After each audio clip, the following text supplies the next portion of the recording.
നമസ്കാരം. ദന്ത doctor hair transplant ചികിത്സ നടത്തിയതായും ചികിത്സാ പിഴവ് കാരണം 2 പേർ മരിച്ചതായും പരാതി.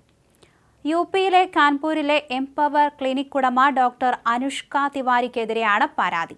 ഹെയർ ട്രാൻസ്പ്ലാന്റിന് വിധേയരായ 2 പേർ മരിച്ചിരുന്നു. അതേസമയം യോഗ്യതകളില്ലാതെ ഡോക്ടർ നടത്തിയ ചികിത്സാ പിഴവാണ് ഇതിന് കാരണമെന്നാണ് ആരോപണം.